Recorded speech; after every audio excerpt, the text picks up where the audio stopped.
This was many, many years ago. A young man comes to me and he asks my help for stopping his craving for smoking cigarettes. And he used to smoke about a pack of cigarettes a day.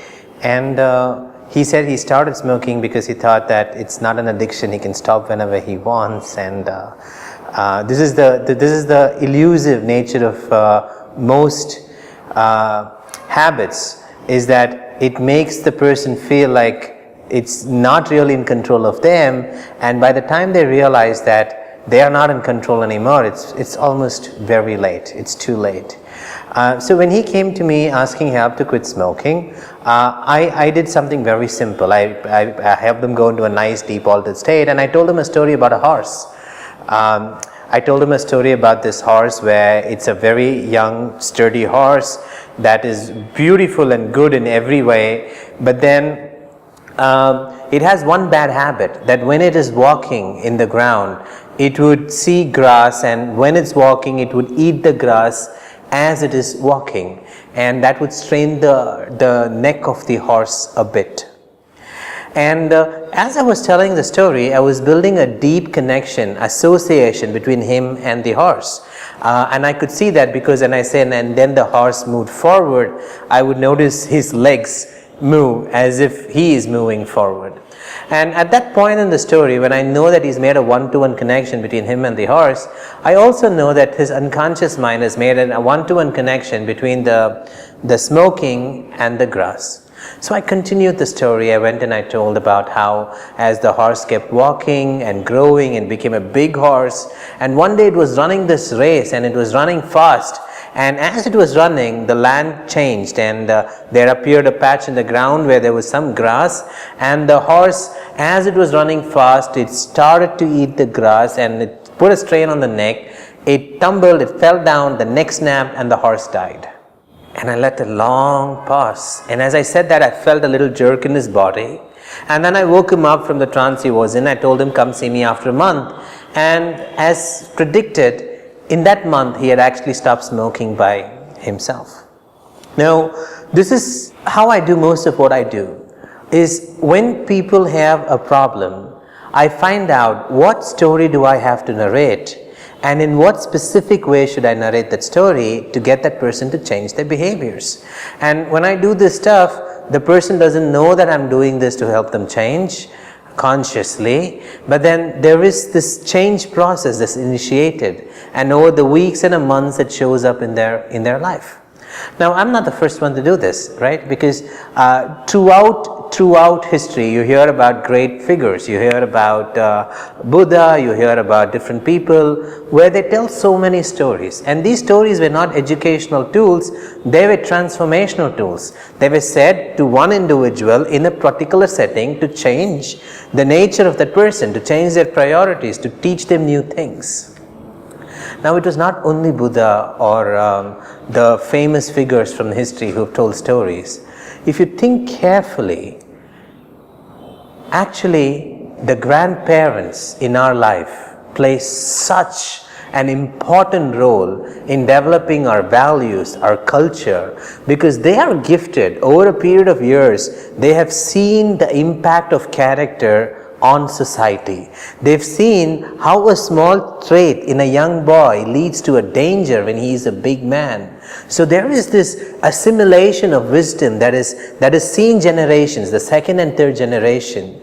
And when they interact with the grandchildren, they spontaneously tell stories.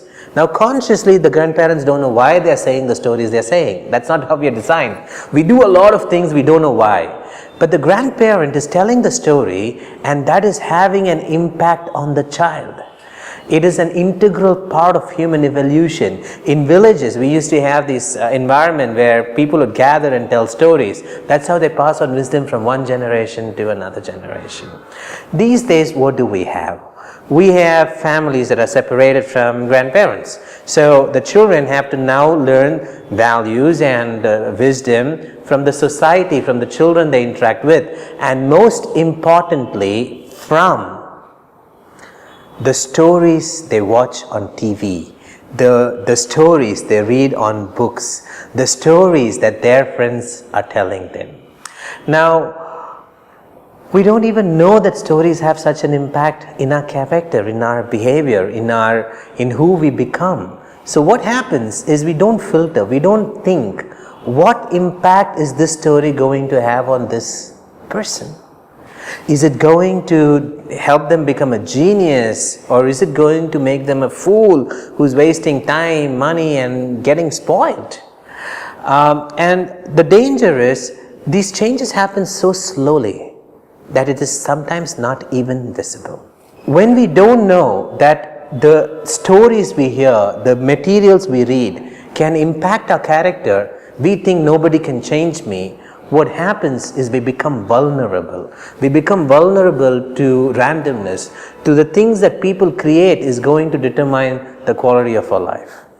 So today, as you hear this video, I probably want you to recognize that we are not superhumans. We are vulnerable. The stories we hear can have an impact on us. And the reason I want you to recognize this is because when you recognize this, you're going to be very careful about what you hear, what stories you allow people to speak. I was in an organization where there was this one guy, he would talk about ghost stories. He would talk about people committing suicide day in and day out.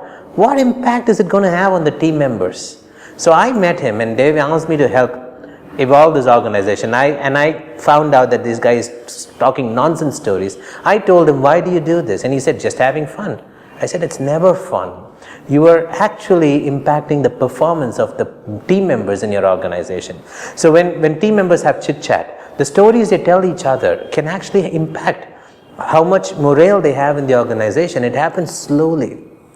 So as you recognize that individually, organizationally, we are vulnerable to how we respond to stories, you have to start now taking decisive actions about who do you allow to tell you stories? What experiences do you allow people to share? And what you hear?